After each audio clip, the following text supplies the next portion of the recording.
Hola, pues. Ay, que tengo silenciado el micrófono, me parece. A ver.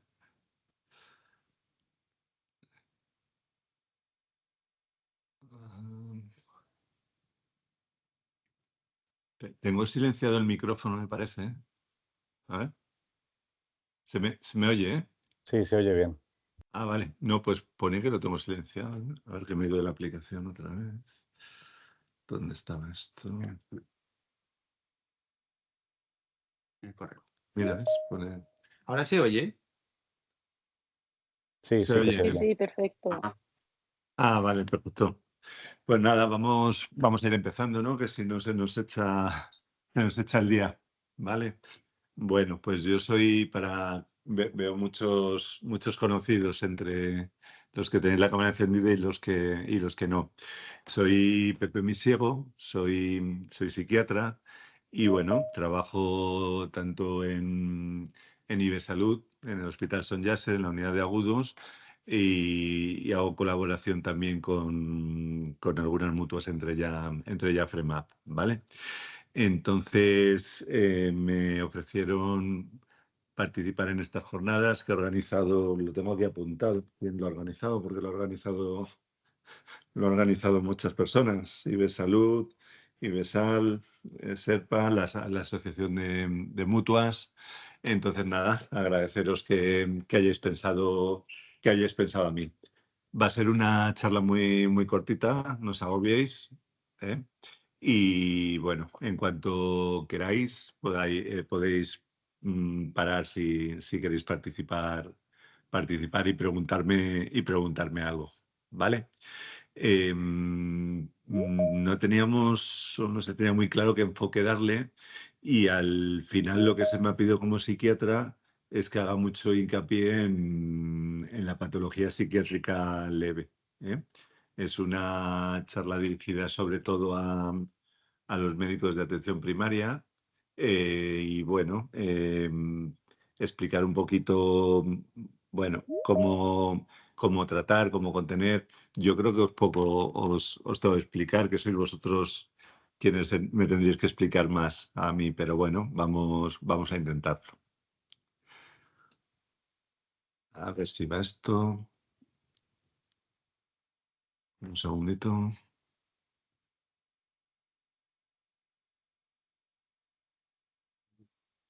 No pasa. Que será más cómodo. Vale, lo hago manualmente. Vale, bueno, pues en oposición a la patología psiquiátrica leve, los que estamos en el ámbito hospitalario, pues esto es hoy en día más o menos una planta de psiquiatría, ¿eh? Si alguno tenéis la oportunidad de ir y entrar, veréis que no ha cambiado mucho desde cuando se pintó este cuadro, ¿eh? Todavía, por desgracia, tenemos que utilizar contenciones. Ya no quitamos piedras de la locura, pero ponemos esquetamina, damos TEC. Entonces, bueno, el ambiente sigue siendo muy parecido en cuanto a ruido. Imagino que vosotros en vuestras consultas tenéis otro ambiente, veis otra situación. Lógicamente, el por qué se quiere o por qué queremos hablar de la patología psiquiátrica leve. Bueno, pues porque es una de las que, siendo leve, más incapacidades, más bajas laborales produce, ¿no? En concreto, 1 de cada 10 bajas laborales. Aquí en España, un 10% de las bajas laborales se deben a problemas de salud mental en general, y muchos de ellos, ya digo, a patologías psiquiátricas leves que en principio deberían tener periodos de baja más cortos. Curiosamente se ha observado que después de la pandemia, por el motivo, igual que han cambiado tantas cosas, em, y no precisamente como decía Miguel Bosé que iba a cambiar, se ha visto que ha habido un incremento en el número de bajas por enfermedades de salud mental, ¿vale? Y las enfermedades más frecuentes, las enfermedades de salud mental que motivan estas bajas, estas incapacidades laborales, pues son los trastornos de ansiedad, los trastornos adaptativos y los cuadros depresivos, ¿no? Que muchas veces es como solemos diagnosticar en general, pues cierta sintomatología más leve, que no llega a tener criterios, lógicamente, ni de psicosis, ni de cuadros, pues un poquito más específicos, no sé, TOC o algo que solemos más diagnosticar desde especialidad, ¿no? Cuando yo estoy haciendo una valoración a petición de la mutua de la persona que está de baja por incapacidad, casi siempre el motivo por el que se ha iniciado la baja es ese: ansiedad, trastorno depresivo o trastorno adaptativo, ¿no?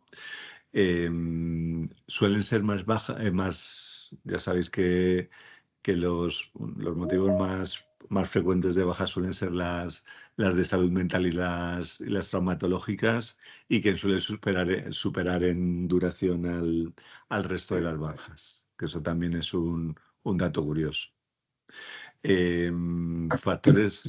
Factores de riesgo, pues muchos: la enfermedad en sí, lo que ha producido la enfermedad, ¿no? La precariedad laboral, el estrés, la sobrecarga, la dificultad a la hora de conciliar la vida personal y laboral, el acoso laboral. El acoso laboral luego hablaremos, porque creo que merece un capítulo aparte. En mi experiencia, raro es el día que no veo 4 o 5 pacientes cuando estoy en la mutua en el que el motivo de baja, según el paciente, lógicamente no según el médico, es un acoso laboral. Bueno, es un problema creciente que va en aumento y que lógicamente puede llevar a una gestión no adecuada de los recursos que ya de por sí son limitados, ¿no? Estar de baja, lógicamente, genera gasto. ¿Qué entendemos por patología psiquiátrica leve? Pues muchas veces sería discutible, ¿no? Porque a veces justo la patología psiquiátrica leve en determinados tipos de pacientes produce un malestar muy intenso, y lo que nosotros entendemos como patología psiquiátrica no leve o patología psiquiátrica mayor, y es la que estamos acostumbrados a tratar los psiquiatras, pues en el paciente en sí no produce tanto sufrimiento, tanto malestar, y sí a lo mejor lo produce en su entorno. Quien no tiene conciencia de enfermedad con una esquizofrenia, a veces poco sufrimiento, entre comillas, le conlleva a él. ¿Qué suele decir un paciente que presenta o al que nosotros diagnosticamos? Porque luego ya hablaremos que también a la hora de explicar la enfermedad, incluso la patología psiquiátrica leve, el cómo eres, el cómo te expresas, pues te lleva a explicar el mismo síntoma de manera muy diferente. Todos hemos visto el paciente que se presenta en consulta diciendo que no duerme absolutamente nada desde hace 2 años, que eso es casi imposible, que no come absolutamente nada y no ha perdido ni 2 kilos de peso.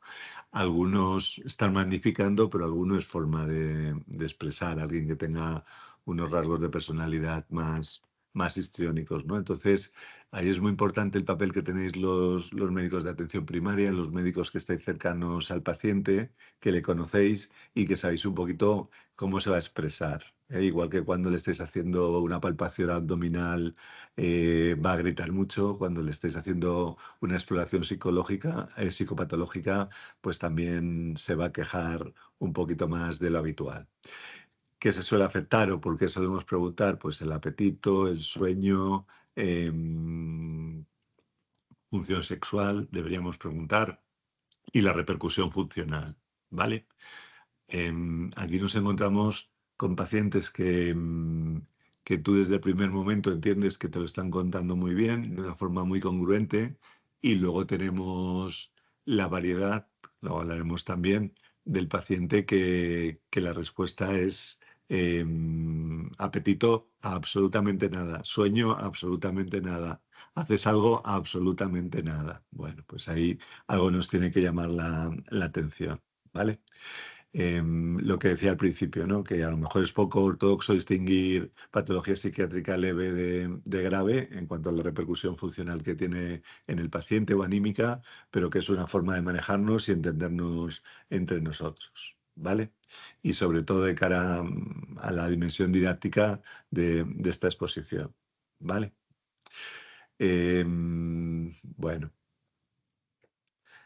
muchos pacientes que veis en vuestras consultas se presentan no como patología psiquiátrica en sí, sino como patología somática, ¿eh? De hecho, van con síntomas somáticos inespecíficos.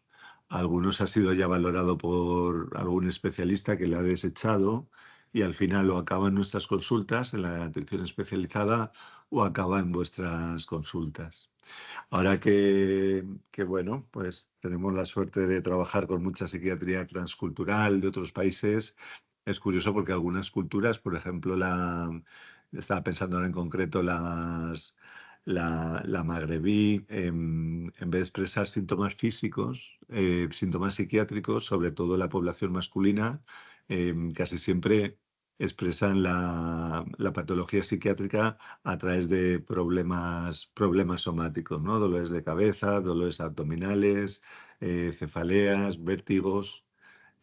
Bueno, pues que lo tengáis en cuenta, ¿no? Que cómo expresa la enfermedad de salud mental del paciente, viene un poco la plasticidad, viene un poquito por lo que ha visto, por lo que ha aprendido, por su cultura, por lo que se le permite expresar o no se le permite expresar. A algunos hombres todavía no se les permite llorar en algunas culturas. Bueno, entonces, em, todos los profesionales que trabajamos en salud mental, tanto vosotros en atención primaria como los psiquiatras, pues lógicamente tenemos que estar muy implicados en hacer unos diagnósticos correctos, en hacer unos tratamientos correctos y en administrar muy bien un recurso que para que sea sostenible ha de ser ajustado y es la baja médica, ¿eh? Luego ya imagino que en otras exposiciones que va a haber a lo largo del día hablaréis un poquito más en concreto de este tema. Lo que hablábamos antes, ¿no? Que generalmente soléis ver eh, con patología psiquiátrica leve, porque imagino que veis de todo, muchas cosas las asumís y lo agradecemos porque Se vosotros calcula en base a la sentencia, tal. Bueno, tampoco le voy a dar más explicaciones, no. ¿Perdón? Bueno, creo que se ha metido alguien por ahí. Vale, entonces imagino que como puerta de entrada que soy, junto con las urgencias, veis de todo, ¿no? Pero bueno, lo más común, según las estadísticas, pues son trastornos de ansiedad generalizada, ataques de pánico, fobias, ansiedad social, trastornos depresivos, desde trastornos depresivos que comienzan como trastornos depresivos leves a trastornos depresivos mayores, trastornos adaptativos.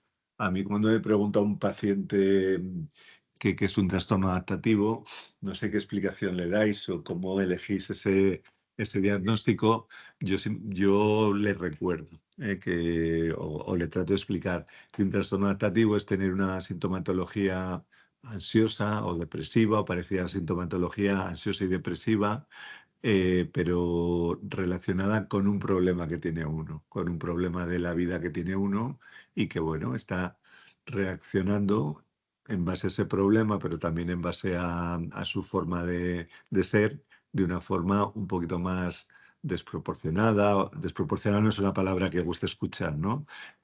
O exagerada tampoco, de una forma mayor. Ahí lo dejamos, que lo haría otra persona. Y a veces somos nosotros los que de alguna manera le transmitimos que eso es patológico, como ocurren los duelos a lo mejor.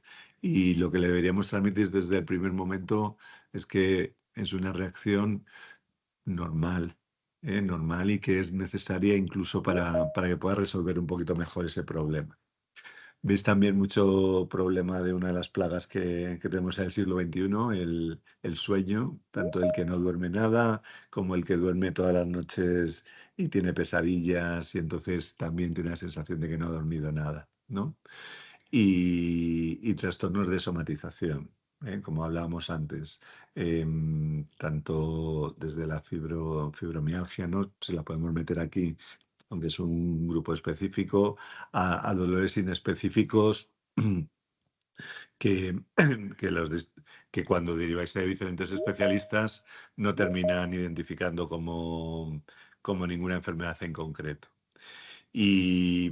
Y otro tipo de paciente que imagino que veis mucho, aunque luego el tratamiento es en atención especializada, es el trastorno de personalidad en sus diferentes variantes, porque son pacientes, sobre todo los clúster B, que acuden a todo tipo de consulta, ¿no? Igual que los clúster A están por ahí desaparecidos y los clúster C, los obsesivos, los evitativos, pues si les gusta ir a consulta, a los clúster B les gusta estar por todos los sitios, por las urgencias, en atención especializada, en las ambulancias, estar llamando un poquito la atención, ¿no?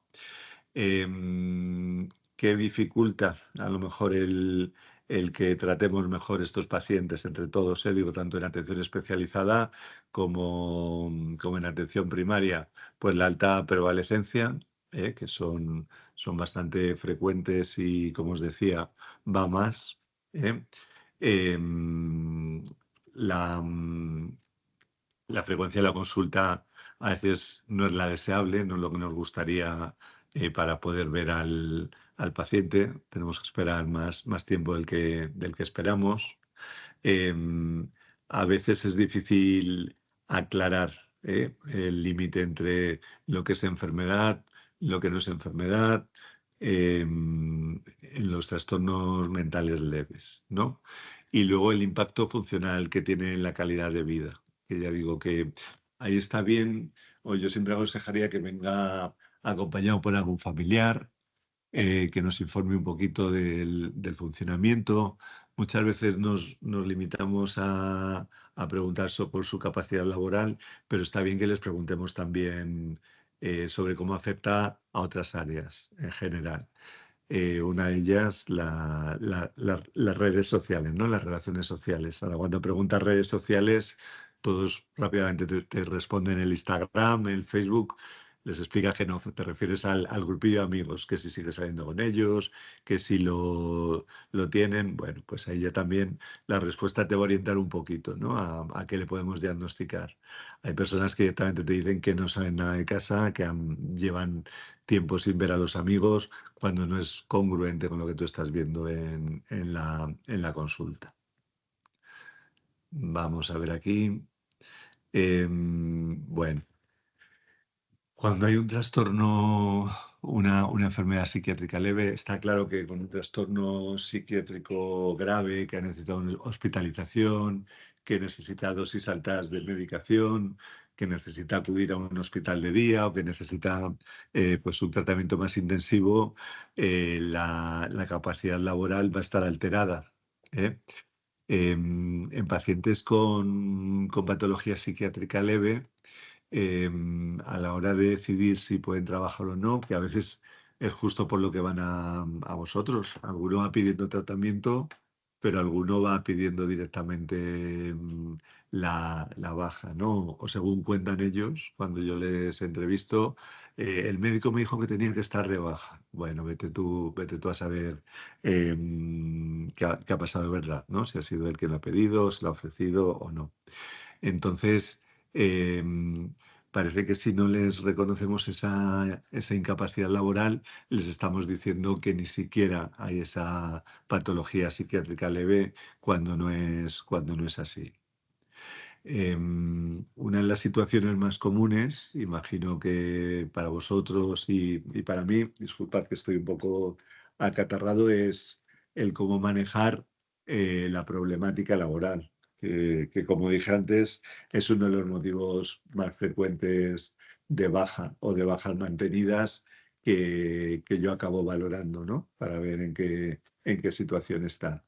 Y lógicamente, un paciente que ha tenido un problema laboral, que tiene unos sentimientos de frustración, de rabia, de malestar por diferentes motivos y lo tiene focalizado en el trabajo, pues es muy difícil que vaya a querer volver a trabajar. Vas a ver que va siendo funcional a otros niveles, aunque le cueste reconocer. A veces este paciente es el que os decía que dice que no hace nada, que no sale de casa, que no come, pero tú, bueno, por preguntas más o menos indirectas, ves que sí que está funcionando y lo único que no le funciona y que le genera una ansiedad anticipatoria enorme es la vuelta a su actividad laboral, ¿no? Aquí hay pacientes que están haciendo un manejo evitativo de un problema laboral que tienen y que algún día, antes o después, tienen que resolver. Yo siempre les digo, denuncia si crees que te están haciendo un acoso laboral. El acoso laboral se les recuerda que no es ninguna enfermedad, que es el resultado de una sentencia judicial, que nosotros lo que podemos certificar es que hay o certificar o dejar constancia que el paciente te refiere y tú ves que hay una sintomatología ansiosa, un ánimo subdepresivo, pero que no puedes hacer una peritación y decir que eso se debe a un acoso laboral, ¿no?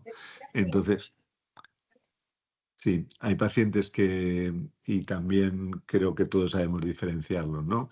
Que pasan meses, meses y meses y no hay ningún tipo de mejoría, que eso te haría sospechar un poquito.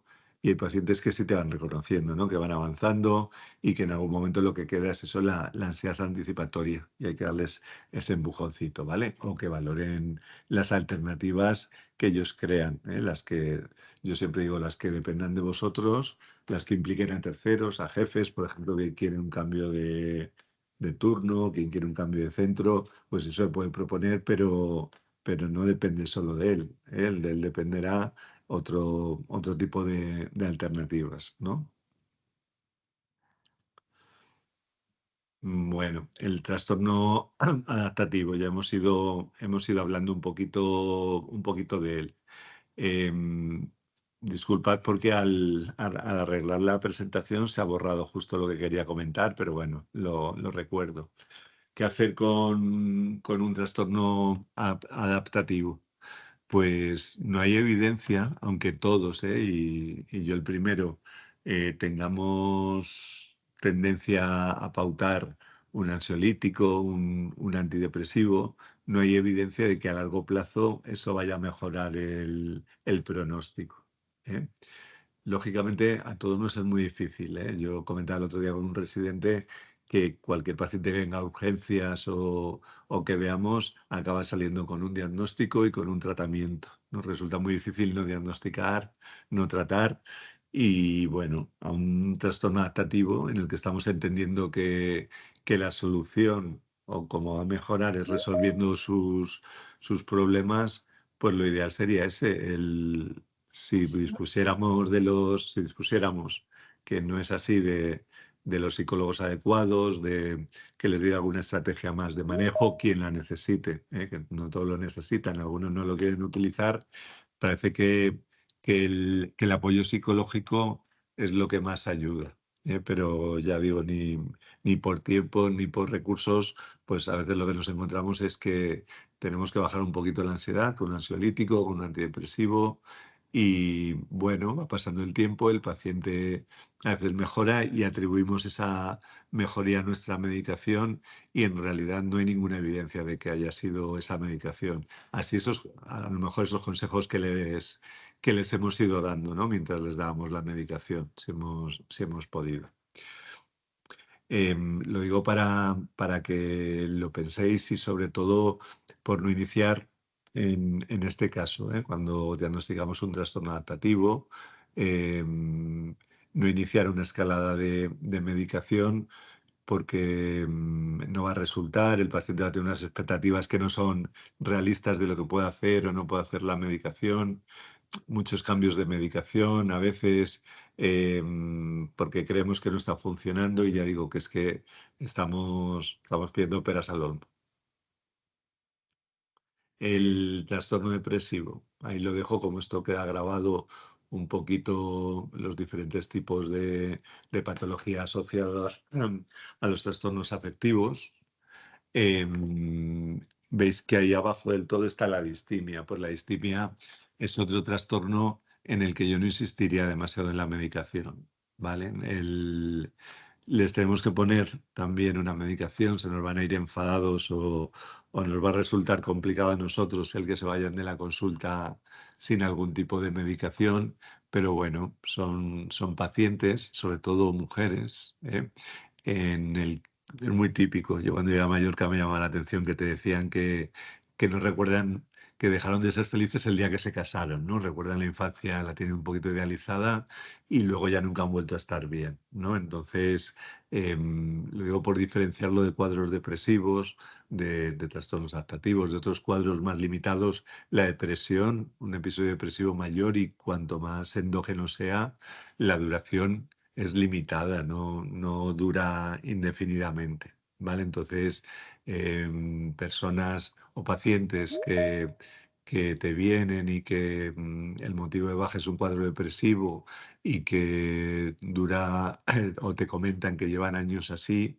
pues lo digo porque tengáis cuidado a la hora de explorar e intentar ir un poquito más lejos a ver qué es lo que realmente está pasando y bueno, y hacer la evolución de que esa distimia, que es como un ánimo subdepresivo crónico, no incapacita para realizar en general la actividad laboral como no lo estaba incapacitando antes de tener la baja laboral, ¿vale? El tratamiento, pues cualquier antidepresivo es válido para empezar. Solemos utilizar los inhibidores selectivos de la recaptación de serotonina. Cada maestrillo tiene su librillo, ¿no? Porque es lo que más acostumbrados estamos, son bastante seguros en cuanto a perfil de efecto secundario y son eficaces, ¿vale? No hay ninguno que haya demostrado que sea más eficaces. Incluso ya fármacos o antidepresivos duales o de otro tipo que solemos luego poner nosotros cuando viene atención especializada es simplemente porque hacemos el cambio. En primera línea hubieran funcionado igual, ¿no? ¿Qué aconsejo siempre? Esperar, hay que tener paciencia, mínimo un mes, 2 meses. El no, si algo ha sentado bien, no arriesgarte a buscar otro fármaco que va a tener un perfil muy parecido en cuanto a eficacia, pero puede que diferente en cuanto a efectos secundarios. Optimizar dosis es importante. Mm, los especialistas somos bastante dados a subir, como imagino que hacéis vosotros, ¿no? En otros campos, dosis de fichas técnicas y, y utilizar algún potenciador. Eso ya sí que nos corresponde a nosotros, ¿no? Si utilizamos litio, utilizamos la motrigina, utilizamos aripiprazol, eso creo que ya sí que deberíamos manejarlo nosotros. A vosotros eso recomiendo utilizar el antidepresivo con el que os sentáis más cómodos, por lo que sea, por, por lo que vimos cada uno, por campañas de marketing, por el motivo al que se llegó. Lo que acabáis de la consulta sobre todo es citalopram, pues es citalopram, ¿vale? Pero siempre optimizando dosis, ¿vale?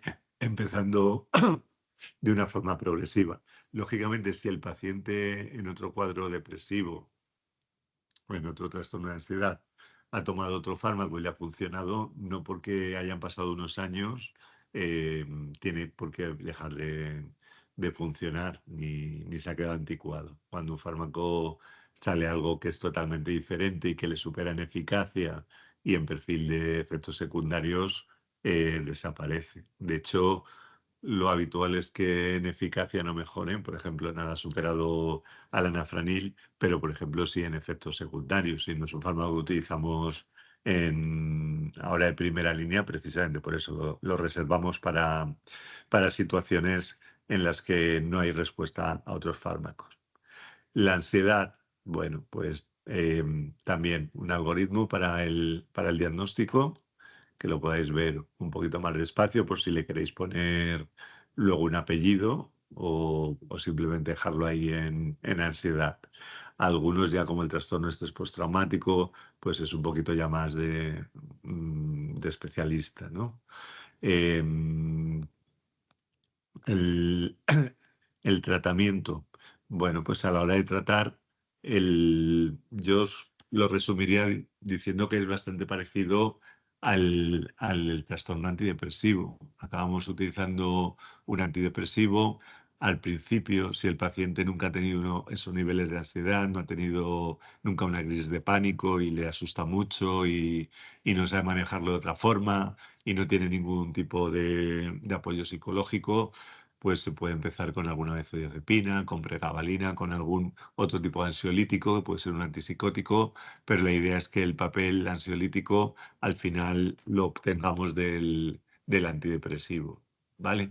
Y la idea es esa, cuando el antidepresivo esté funcionando, esté optimizado, el ir retirando todo lo demás, si podemos, ¿eh?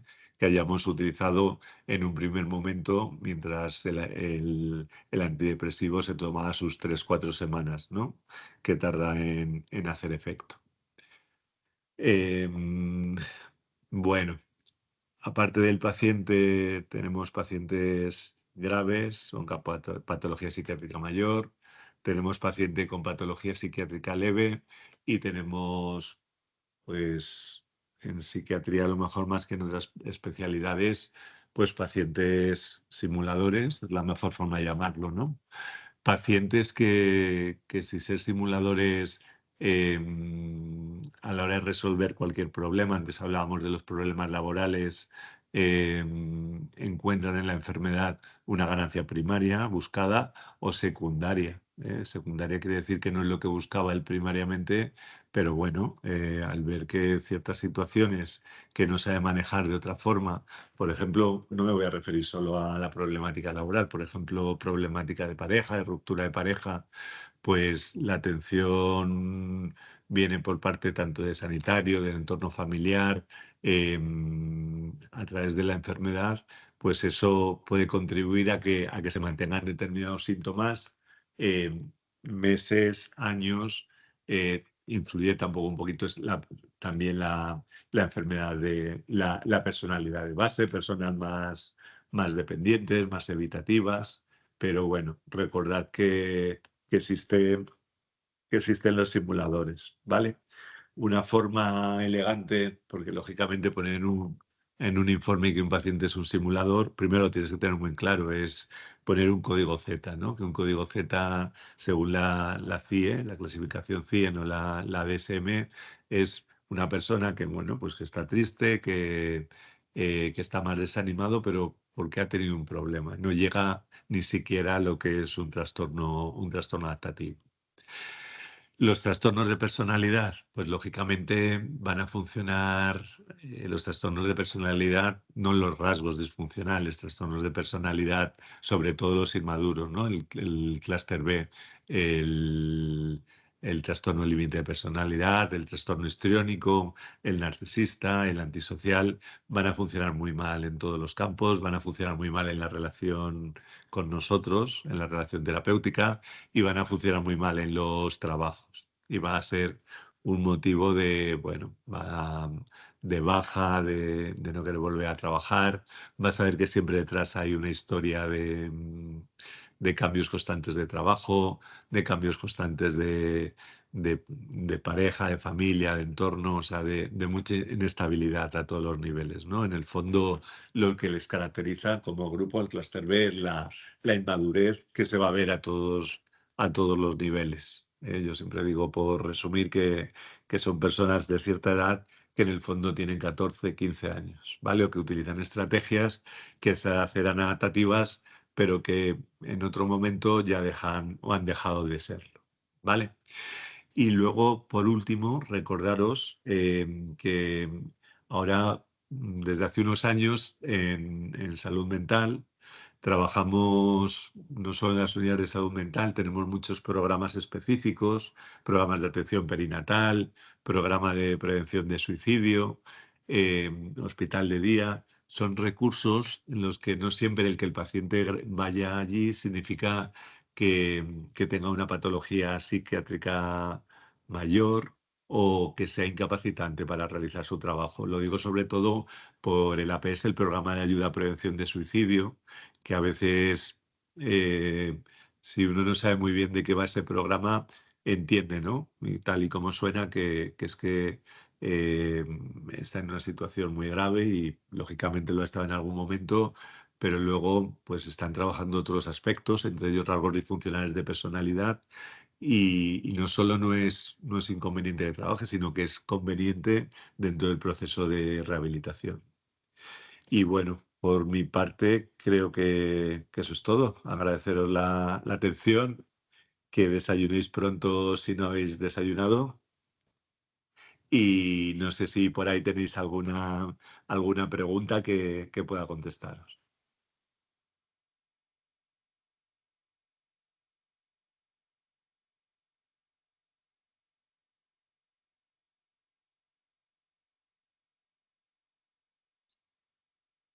¿Verdad? Ah, vale.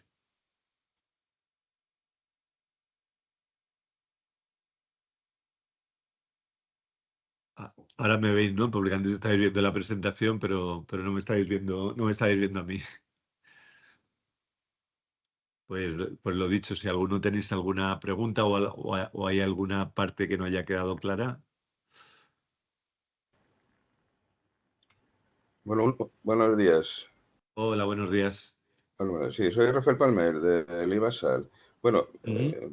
preguntas podría haber muchas, pero bueno, primero de todo agradecer la presentación muy bien expuesto las diferentes patologías dentro del ámbito de la psiquiatría leve y la Ujú. importancia que tiene desde la atención primaria por la intervención, bueno, de forma bastante rápida. Lo que quería preguntar es un poco, porque también era una de las cosas que estuvimos a la hora de la planificación de la jornada, era un poco en qué momento, o un poco a ver los criterios para la derivación de los casos a la especializada, era un poco a ver si, y un poco para poder pues tener una serie de herramientas que nos pudieran ayudar o pudieran ayudar a esa derivación. Vale. Bueno, yo no he insistido mucho porque creo que lógicamente es algo que sí que hemos trabajado mucho con los médicos en los centros de atención primaria. Hay una cartera de servicio, ¿no? O bueno, el equivalente que creo que se va a revisar, en la que, bueno, hay patologías que desde un primer momento deben ser derivadas, por ejemplo, un episodio psicótico a especializada. Y luego hay otras patologías en las que depende un poquito como en otras especialidades. No puedes poner unos, por así decirlo, unos tiempos, unos límites. Hay médicos que, como en otros campos, imagino, se sienten seguros, les gusta, tienen experiencia y bueno, están tiempo con el paciente y lo hacen muy bien. Y hay otros que, por lo que sea, les resulta más incómodo y la derivación es mucho más rápida. Yo no sé si como orientación, por ejemplo, en un trastorno depresivo, que no hubiera respondido a dos antidepresivos durante un tiempo adecuado, vamos a poner unos 2, 4 meses, sí que haría ya la derivación. Lógicamente, uno de los grandes problemas que tenemos, tanto los compañeros de primaria, que sé que estáis muy saturados como nosotros, es luego el tiempo en el que va a tardar eso en llegar a ser atendido por un psiquiatra con las listas de espera que tenemos. A veces, precisamente, es la pescadilla que se muerde la cola, ¿no? Por el tiempo que tenemos de lista de espera, se envía al paciente, después de haber pautado un antidepresivo, un ansiolítico, en previsión de que ese paciente no va a ser visto a lo mejor en 3, 4 meses, ¿no? Y cuando el paciente al final acaba recibiendo la cita de la unidad de salud mental, pues ni acude, ¿vale? Tenemos muchas ausencias, ¿no? Entonces, yo creo que lo importante es cómo se sienta el médico, la experiencia que tenga él y, y bueno, dentro de unos límites, ya digo, razonables, ¿eh? Que yo creo que todos o casi todos los médicos los solemos tener.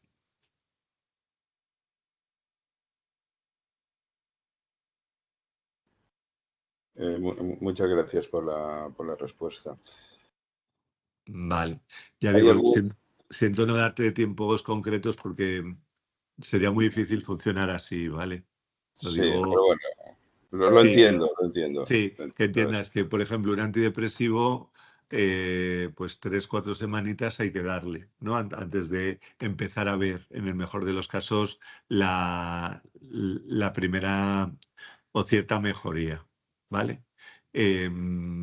Si no lo hay que optimizar dosis. Si optimizas dosis, dale otras 3, 4 semanas. Prueba con otro antidepresivo. Entonces, ya digo, hay algún compañero que dice, no, yo otro antidepresivo no voy a probar y ya lo voy a mandar a atención especializada. También depende un poquito de la evolución del paciente, ¿no? Una cosa es que no te haya mejorado, que se haya estabilizado, y otra cosa es que el paciente vaya peor. Si el paciente va peor, creo que cualquier médico lo va a ver y va a saber derivar tanto a la unidad de salud mental como a urgencias, ¿eh? Por ejemplo, cuando hay aparición de ideas autolíticas, hay criterios, ¿no? Cuando hay inhibición motora, hay una serie de criterios que el médico sabe que esa depresión no solo no está mejorando, sino que lo que era leve se ha convertido en algo ya mayor.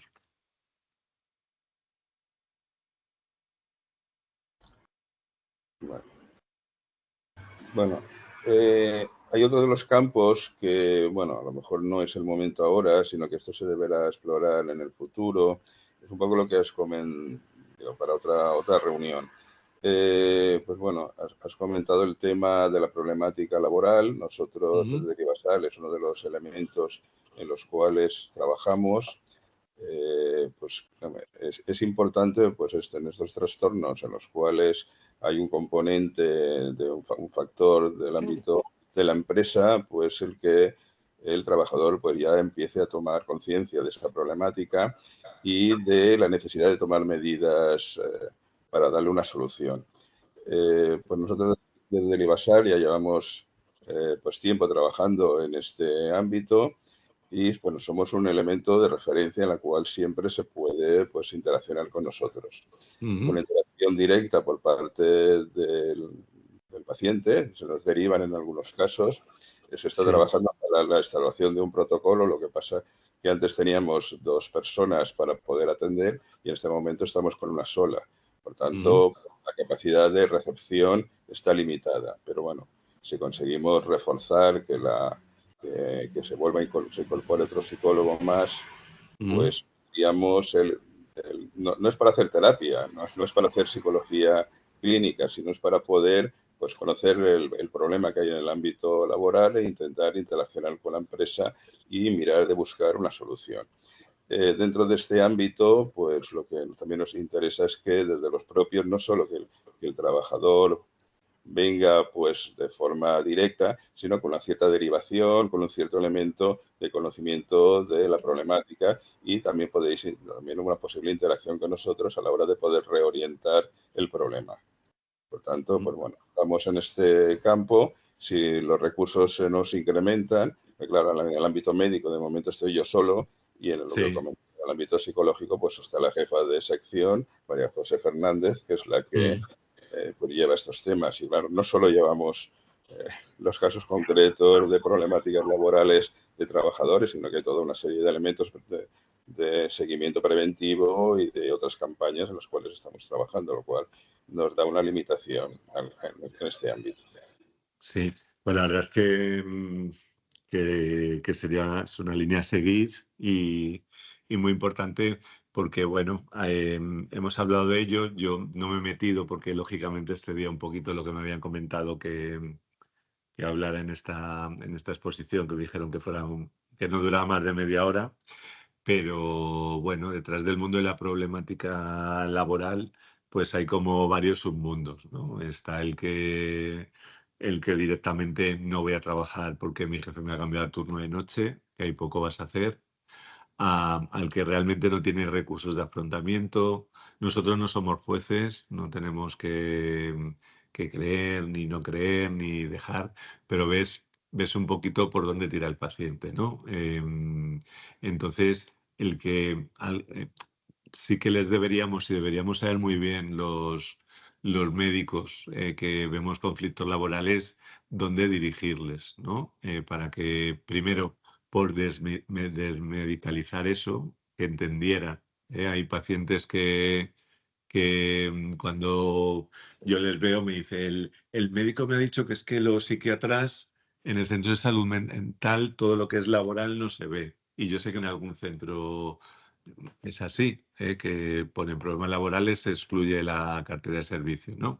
Entonces, sí se les debería explicar un poquito, ya si les estamos diciendo a algunos pacientes en concreto que no es un tema médico, que lo que tienen que arreglar es el problema, ofrecerles recursos. Algunos los van a aceptar, algunos realmente es que no tienen otros recursos para manejar esa problemática que les ha surgido por el motivo que sea, y otros que por más recursos que les expliques, tanto el que te viene diciendo que tiene acoso laboral pero que no va a denunciar porque le da pena a su jefe el que lleva 4 meses sin pagarle y le ha cosas no congruentes, ¿no? Que sabes que no va a ir a ningún sitio, pero por lo menos sí que estaría muy bien que tuviéramos primero más recursos, ojalá seáis más, en los diferentes dispositivos que hay.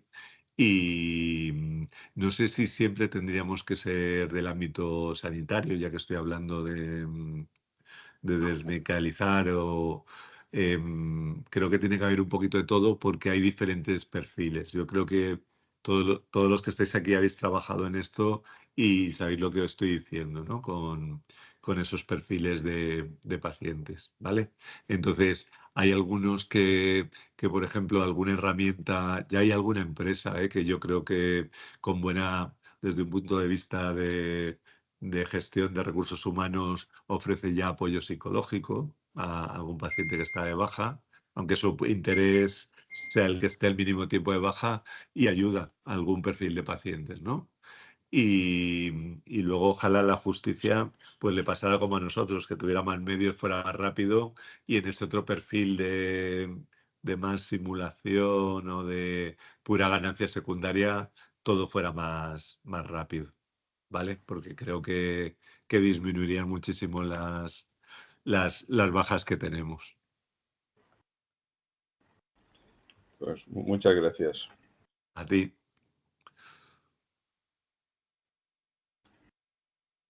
¿Alguna pregunta de alguien del...? Bueno, parece que está todo muy claro. Te agradecemos la participación. Vale. Y bueno, aquí pone Patricia Llorente, pues ha escrito que ha sido todo muy interesante. Pues bueno, pues muchas gracias. Gracias, Patricia. Gracias a ti. Pues muchísimas gracias por la intervención y bueno, pues ya estaremos en contacto pues por todas para futuras iniciativas y bueno, te damos gracias desde todos los organizadores de este evento. Exacto. Yo lo mismo a todos agradeceros a los que lo habéis organizado, el que intentemos dar una salida a algo que como hemos dicho, va creciendo, ¿no? Y que a veces te lleva a enfrentarte con situaciones poco agradables, tanto en la consulta, el médico que tiene que tener pues un buen vínculo con el paciente, bueno, el que por lo menos veamos que se está apoyando desde diferentes sitios. Yo creo que todo es de agradecer y agradeceros a los médicos oye, que habéis tomado un tiempo para escuchar todo esto. ¿Eh? Vale. Perfecto. Venga, pues buen día a trabajar, que no queda otra. Hay Muchas una gracias. Hasta Adiós. luego. Muchas Chao. gracias. Chao. Hasta luego. Adiós, adiós. Adiós, gracias.